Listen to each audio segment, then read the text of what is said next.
2020 साली झालेल्या एका मृत्यू प्रकरणानं आज महाराष्ट्राच्या विधिमंडळामध्ये प्रचंड गदारोळ झाला। हे प्रकरण आहे एका तरुणीच्या मृत्यूचं। मुंबईमध्ये सिनेसृष्टीत कलाकारांची मॅनेजर म्हणून एक तरुणी करिअर करते। सिनेसृष्टीच्या झगमगाटात अनेक तारेतारकांसोबतच राजकीय नेत्यांच्याही संपर्कात येते। आयुष्याचा साथीदार निवडत असते आणि अचानकपणे आपल्याच इमारतीच्या खिडकीतून उडी मारून आपलं आयुष्य संपवते। तिच्या मृत्यूची तिच्या परिचितांपलीकडे कुणी खास दखलही घेत नाही। सर्व सोपस्कार पूर्ण होतात, आई वडील तिला अखेरचा निरोप देतात। पण तिच्या मृत्यूनंतर फक्त काही दिवसात तिनं ज्याच्यासाठी काम केलं होतं असा एक आघाडीचा कलाकारही गळफास घेऊन मृत्यूला जवळ करतो। वरकरणी दोन्ही प्रकरणं वेगळी वाटत असतानाच अचानकपणे या प्रकरणामध्ये एका राजकीय व्यक्तीचं नाव समोर येतं आणि सुरू होतो आरोप प्रत्यारोपांचा खेळ। 5 वर्ष सरतात पण आरोप प्रत्यारोपांचा खेळ संपत नाही। दिशा सालियन या तरुणीच्या मृत्यू प्रकरणी तिच्या वडिलांनी काल हायकोर्टात याचिका दाखल केली आणि आरोप प्रत्यारोपांचं तेच वादळ पुन्हा एकदा सुरू झालं। सुरुवात आहे त्या 8 जूनच्या पार्टीमध्ये लहान मुलांचं काय इन्व्हॉल्वमेंट आहे हे तुम्ही फक्त पुस्तकाची 2 पानं आता बाहेर तुम्ही पलटलेली आहेत। अजून पानं उघडलं तर तुम्हाला कळेल। बिकॉज कुणीतरी फार मोठा पॉवरफुल व्यक्ती आहे, कुणीतरी सोन्याचा चमचा घेऊन जन्माला आलेला आहे अध्यक्ष महाराज। म्हणून अशा प्रकारची घटना ही दाबली जाणं, त्याच्या कुटुंबियांवरती दडपण आणणं हे अतिशय गंभीर बाब असून गेले 5 वर्ष बदनामीचा प्रयत्न हा होतच आहे सातत्याने। कोर्टात आहे, कोर्टात बोलू का फक्त काय विरोधी पक्ष कमजोर आहे म्हणून त्याला कसाही दाबायचा की आम्हाला हलक्यात घेऊ नका, हलक्यात घेऊ नका। आम्ही जर बोलायला लागलो तर तिकडच्या खुर्च्या खाली होतील। विधिमंडळापासून ते संसदेपर्यंत आज महाराष्ट्रातल्या एकाच विषयाची चर्चा होती, दिशा सालियन मृत्यू प्रकरण।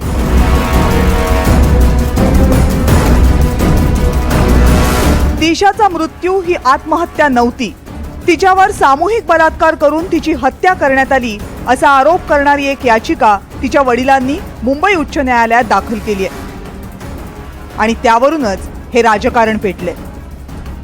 दिशा सालियनच्या मृत्यूवरून राजकारण का पेटलंय हे तर बघूच यात, पण त्या अगोदर बघूयात दिशा सालियन कोण होती। दिशा सालियन ही मुंबईमध्ये सिनेसृष्टीत व्यवस्थापक म्हणून काम करत होती। अभिनेता सुशांत सिंग राजपूतची व्यवस्थापक म्हणूनही तिनं काम केलं होतं। 8 जून 2020ला मालवणीतल्या आपल्या घरी दिशा मित्रांसोबत पार्टी करत होती। रात्री उशिरा फोनवर बोलत ती घरातल्या एका खोलीत गेली आणि दरवाजा बंद करून घेतला। त्यानंतर काहीच वेळात 14व्या मजल्यावरच्या आपल्या खिडकीतून दिशा खाली पडली। घटनास्थळीच दिशाचा मृत्यू झाला होता। दिशाचा मृत्यू झाल्यानंतर शवविच्छेदन करून तिचा मृतदेह कुटुंबियांना देण्यात आला। दिशाच्या मृतदेहावर तिच्या आई वडिलांनी अंत्यसंस्कार केले। दिशाच्या मृत्यूनंतर 6 दिवसांनी अभिनेता सुशांत सिंग राजपूतनं गळफास घेऊन आत्महत्या केली। दिशाचा मृत्यू आणि सुशांत सिंग राजपूतची आत्महत्या यात कनेक्शन असल्याचे आरोप व्हायला लागले आणि या आरोपांचा सगळा रोख होता आदित्य ठाकरेंकडे। आमच्याकडे पण काय माहिती आहे ना, या मुंबईत महाराष्ट्रात काय घटना घडल्या। 8 जूनला दिशा सालियनची बलात्कार करून हत्या झाली। सांगितलं आत्महत्या केली, का करेल ती आत्महत्या? एक तर ती त्या पार्टीला जात नव्हती, जबरदस्ती बोलवलं। तिचा तो मित्र रोहन राय आणि त्यानंतर तिला थांबायला सांगत, ती थांबली नाही, घरी निघाली। त्यानंतर कोण कोण होते, पोलीस प्रोटेक्शन कोणाला होतं, तिच्यावर बलात्कार असताना बाहेर प्रोटेक्शन कोणाचं होतं। सालियनचा पोस्टमॉर्टमचा रिपोर्ट अद्याप आला नाही का? 7 महिने द्यायला पाहिजे, 7 महिन्यात द्यायला अजून का आला नाही? त्या राज्याचा एक मंत्री त्या दिशा सालियनच्या हत्येमध्ये, त्या दिशा सालियनच्या बलात्कारामध्ये कसा त्याच्यामध्ये त्याची इन्व्हॉल्वमेंट आहे. आम्हाला एक आय विटनेस मला आणि माझे सहकारी अमित साटमला सांगतो अध्यक्ष महोदय, ह्या पेन ड्राईव्ह मध्ये आहे. त्याची स्क्रिप्ट पण तयार केली अध्यक्ष महोदय. पण अध्यक्ष महोदय ही मी तुमच्याकडे नाही देणार किंवा आमच्या गृहमंत्री साहेबांकडे नाही देणार. मी देईन कोर्टाच्या माध्यमातून सीबीआयकडे देईन अध्यक्ष महोदय. त्या 8 तारखेच्या रात्री एक महाराष्ट्र सरकारचा एक मंत्री त्या दिशा सालियांच्या प्रकरणामध्ये होता. त्यांनी त्या पूर्ण प्रकरणामध्ये त्याचा हात होता आणि त्याची तिची आत्महत्या नाही हत्या आहे हे सिद्ध करण्यासाठी सगळे पुरावे आमच्याकडे आहेत अध्यक्ष. राणे पिता पुत्रांनी आदित्य ठाकरेंवर जोरदार आरोप करायला सुरुवात केली. महाविकास आघाडीचं सरकार पडल्यावर आदित्य ठाकरेंविरोधातल्या आरोपांना आणखी धार आली. सुशांत सिंग राजपूत प्रकरणाचा तपास आधी सीबीआयकडे दिला गेला होता. मग राज्य सरकारनं दिशा सालियन मृत्यू प्रकरणी एसआयटीची स्थापना केली. पण आजपर्यंत त्या एसआयटीचा अहवालच आलेला नाही. या एसआयटीची चौकशी कुठपर्यंत आली, त्या चौकशीचा निष्कर्ष काय आहे हे लवकरात लवकर या महाराष्ट्राच्या समोर, देशाच्या समोर आणि जगाच्या समोर हे आलं पाहिजे. याच्यामध्ये दूध का दूध पाणी का पाणी हे झालं पाहिजे. खरं काय हे जनतेच्या समोर आलं पाहिजे आणि जे कोणी या मृत्यूला दोषी असतील त्यांना शिक्षा, मग तो कितीही मोठा व्यक्ती असला तरी त्यांना शिक्षा ही झालीच पाहिजे.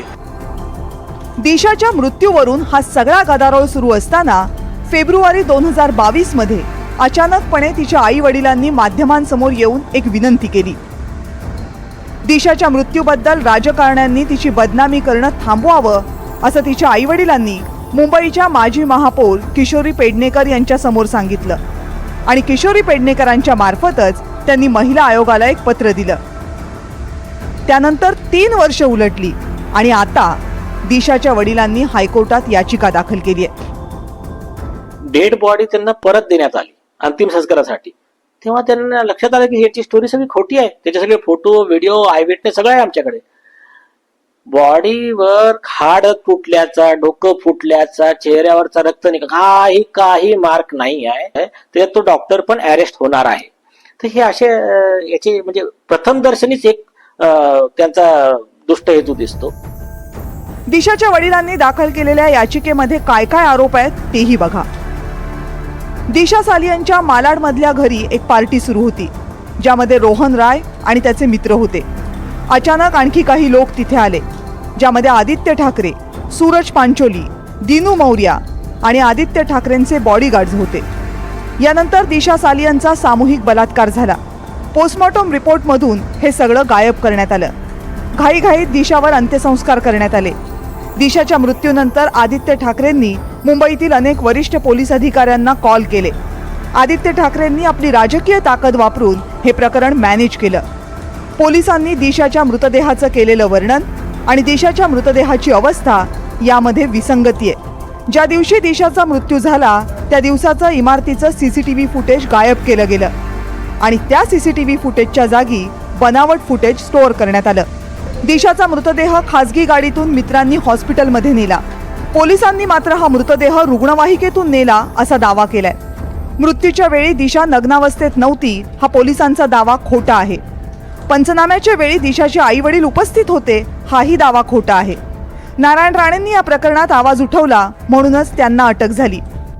दिशाच्या वडिलांनी दाखल केलेल्या याचिकेत हे गंभीर आरोप तर आहेतच, पण त्यांनी न्यायालयाकडे या प्रकरणी काही मागण्याही केल्यात. दिशा सालियनच्या बलात्कार आणि हत्येप्रकरणी आदित्य ठाकरेंवर गुन्हा दाखल करा. दिशा सालियन मृत्यू प्रकरणी गुन्हा दाखल करून तपास सीबीआयकडे सोपवा. कुटुंबियांवर दबाव टाकून दिशाभूल केल्याप्रकरणी मुंबईच्या माजी महापौर किशोरी पेडणेकर यांच्यावर गुन्हा दाखल करा. दिशा सालियन प्रकरणाचा तपास पारदर्शक होण्यासाठी हा तपास राज्याबाहेर होऊ द्यावा.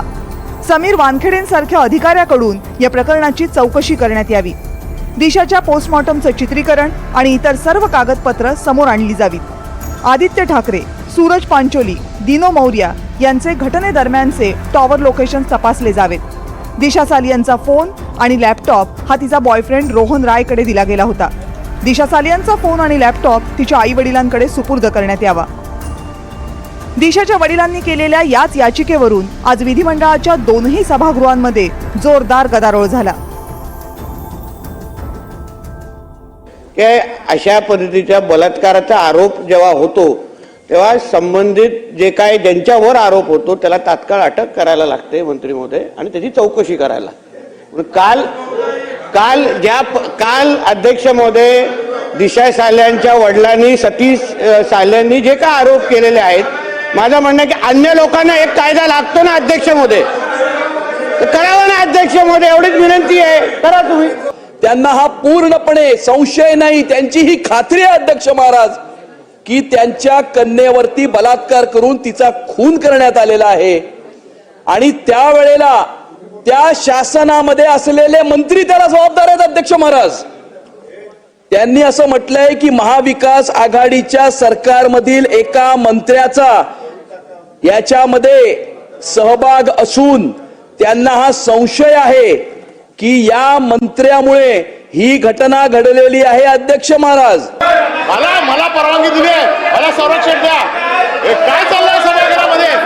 कधी पण उठा, खाली बसवा याला खाली बसवा. सभापती महोदय, माझं म्हणणं आहे आदित्य ठाकरेंचा आपल्याला वेळ दिली मी बोलायला, आपला बोलून झालेला आहे. मला वाटतं आपण आता एकच मिनिट समजतो. आदित्य ठाकरेंचा या केसशी संबंध असेल त्याची काळजी कोर्ट घेईल. SIT रिपोर्ट सबमिट नाही केला, कारवाई करा. आणि दुसरी गोष्ट जी अंबादास दानवेंनी सांगितली, संजय राठोडची केस, जयकुमार गोरेची केस, याच्या बाबतीत तोंड उघडता. त्या जयकुमार गोरेच्या केसच्या बाबतीत तोंड उघडत नाही. त्याचे एवढे फोटो, नागडे उघडे फोटो जे आले सभागृहात, त्याच्या बाबतीत कोण बोलत नाही. काय चाललंय? काय फक्त काय ठरवून करायचंय? जयकुमार गोरेचा राजीनामा केला, त्याच्या राजीनाम्याची मागणी करा. जयकुमार गोरेचा राजीनामा नाही मागत, संजय राठोडचा राजीनामा मागत नाही का? फक्त काय विरोधी पक्ष कमजोर आहे म्हणून त्याला कसाही दाबायचा आणि तुमचं सगळं अपयश कारभाराचं लपावं म्हणून तुम्ही करता. दिशा सालियांच्या वडिलांनी केलेली याचिका मुंबई हायकोर्ट दाखल करून घेतं का आणि त्या याचिकेवर काय निर्णय देतं यावरच या प्रकरणाची पुढची दिशा अवलंबून असेल.